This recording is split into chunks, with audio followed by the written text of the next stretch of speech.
Sa atong kinabuhi kaniadto, labi na katang mga tiguwang na dinhi o mga kukaraan na dinhi, katong wa pay uso ang mga fast foods like Jollibee, McDo, or Chowking or uban pa. Unsaon nimo pag-ila sa usa ka bahay nga naay mo biyahe ini kaugma kining duha ka butang o tulo ka butang. Primero, og na gani mo biyahe mo atong Cebu, mo atong Manila kay magpa-maid or mo atong baghag Davao kay mo bakasyon. Una dyan ang buhaton, maglubok. Maglubok og humay puwa, lubang. Sunod,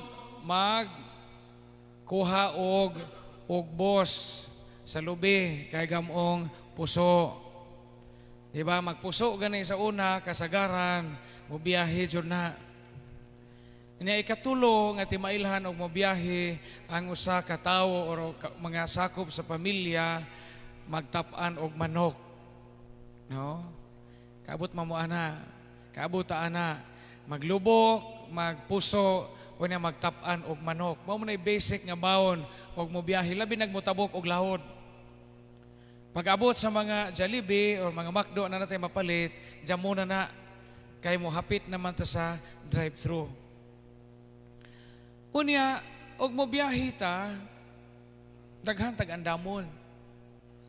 Natural, daghan kay tag-andamon. Ilisan, tambaw, lipstick, kwarta, baby oil, unsa pa may uban atong damon kay aron masiguro nga atong biyahe way kakulian. Mo bitaw na usay mabijaan sa eroplano kay dugay kakitaan nilang papuwa og wait. Muna kaya nga hilarga na eroplano mo pa'y pag-abot sa airport. Nga naman, maoy siguroon nato ang ato mga gikinahanglanon samtang magbiyahe ta.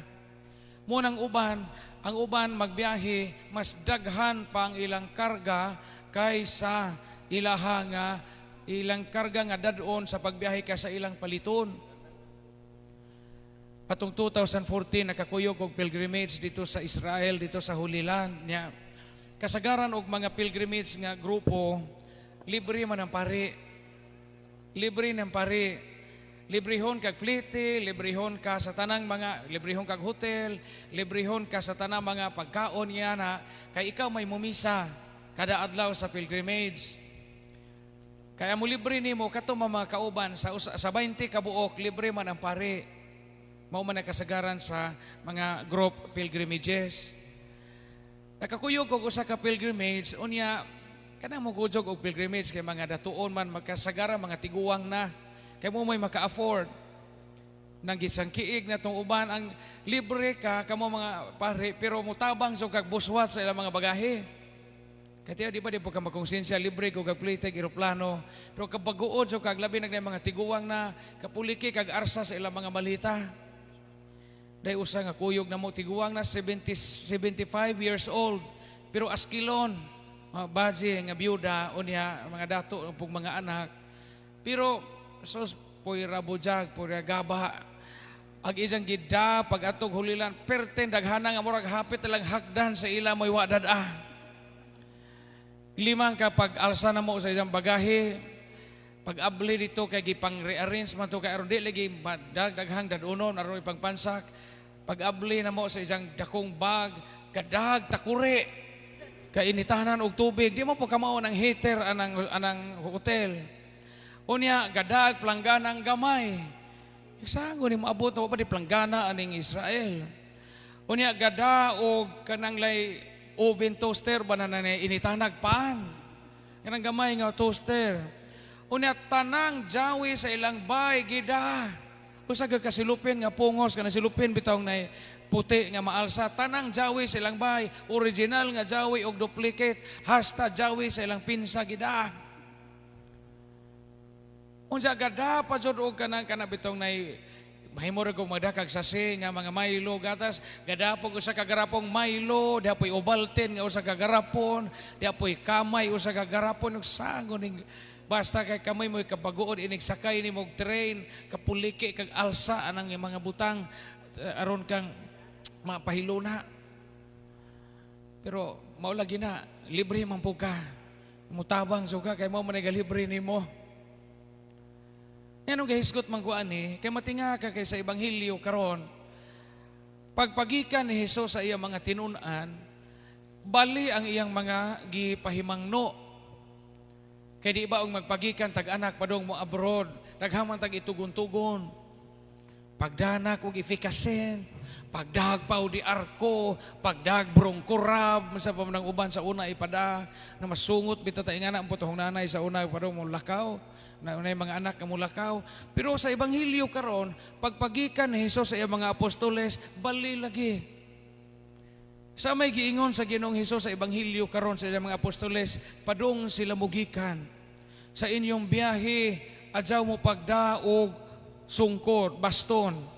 Adyaw pagdaog puntil, adyaw pagdag pagkaon, adyaw pagdag kwarta, adyaw pagdabi sag ilisan. Ug ikaw ingnon aron di ba ka mabuang, muda jon kagagikan. Muda jon kagagikan ino ka adyaw pagdag ilisan, adyaw pagdag kwarta, adyaw pagdag pagkaon. Unda karon kita sa atong konteksto adyaw pagdag cellphone.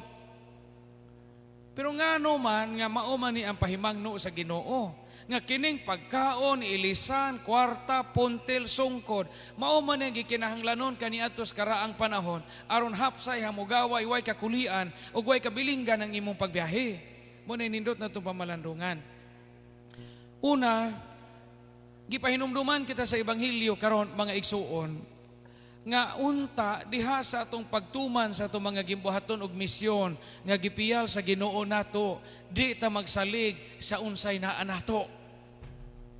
Batang una natong saligan kanang giingog panabang gikan sa langit. Giingnan ni Hesus ang mga apostoles, adyaw mo pagdag kwarta, adyaw mo pagdag ilisan, adyaw mo pagdag bawon. Ngano man kahibaw na ang Ginoong Hesus mismo, asa sila ipahiluna. Mo bitaw ingon ang Ebanghelyo sa tunga-tunga nga bahin, og naay mo dapit ninyo dayon kamo. Kaon og unsa ipakaon ninyo. Kay baon ang Ginoong Hesus unsaon sila pagpahiluna. Ijagod silang mga pinada.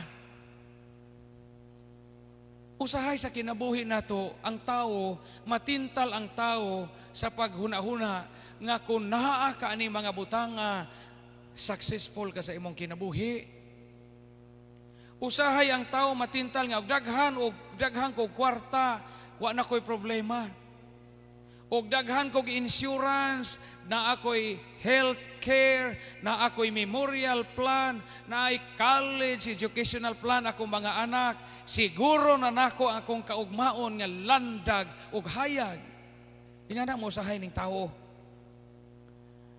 Usahay ang tao maghuna-huna nga dako man kog yuta, dako man kog kabasakan, dako man kog kalubihan, sobra man sa akong konsumo ang akong abot. Usahay ang tao maghuna-huna nga bisan pagkapila maghuwaw, bisan pagkapila mag-init, di ko mapasmo. Mao man na ang basic nga hunahunag tao. Pero gipahinumduman kita sa Ebanghelyo karon nga ang kalampusan sa usa ka buhat magadepende na dili sa unsay naa nato, but sa unsay panabang sa Ginoo. Mo ginay timan-i. Mangita tag example aron masabtan ninyo ang unod sa Ebanghelyo karon. Tan-awa ra gud hunahuna pamalandungi ni nato.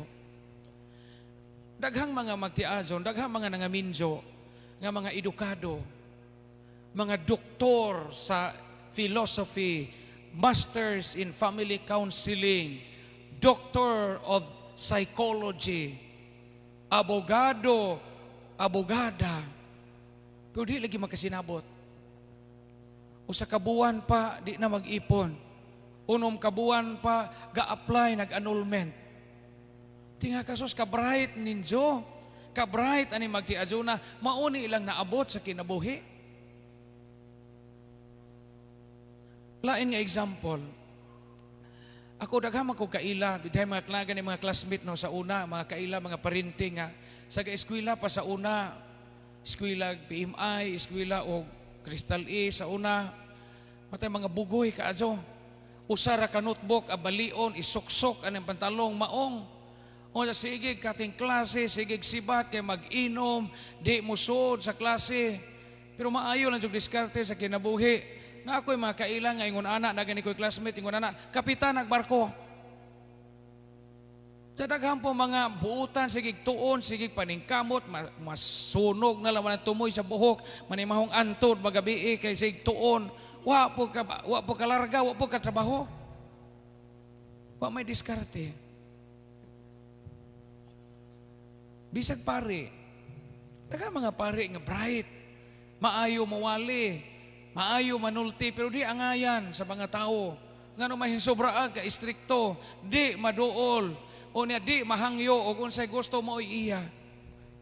Apo yung mga pare nga igo-igo ra po nagkapasar, di maayo musulti, di gini maayo mawali, pero pinangga sa mga tao. Nga no man na, kay di mahimo sa tong kinabuhi, o ato rang kaugalingong bahandi o abilidad ang saligan. Ang kalampusan sa atong mga buhat, naaragyo primarily sa panabang sa Diyos. Mabito niya, pangitaa una ang gingharian sa Diyos o ang tanan ikahatag nimo.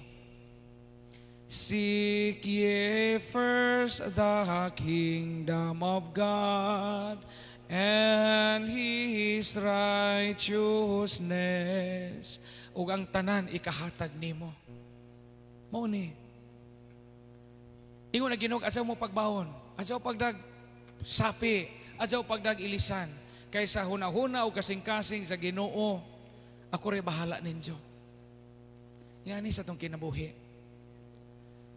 Kamu nga daghag kwarta, adyaw jud hunahuna nga kanang inyong kwarta, mo na makahatag na itong hingpit nga seguridad sa kinabuhi. Hunahuna nga Ginoo rin makahatag og hingpit nga seguridad sa kinabuhi. Kamu nga dagkog juta, adyaw pag hunahuna nga dagko mog juta, di na ta mapasmo, di na ta magutman. Ginoo ray nahibaw unsay atong kanon gikan karon og sunod nga mga katuigan. Kamu nga mga daghan og naeskwilahan, daghag degree, daghan og mga hibang kaagan. Adyaw pag hunahuna nga munay garantiya nato aron masiguro nato nga malampuson tas kinabuhi. Ang kalampusan sa atong mga buhat, una sa tanan nahisandig na sa kaluoy, panabang o labaw sa tanan sa paggiya, pag-agak sa Diyos. Muna gitawag og grasya. Amen.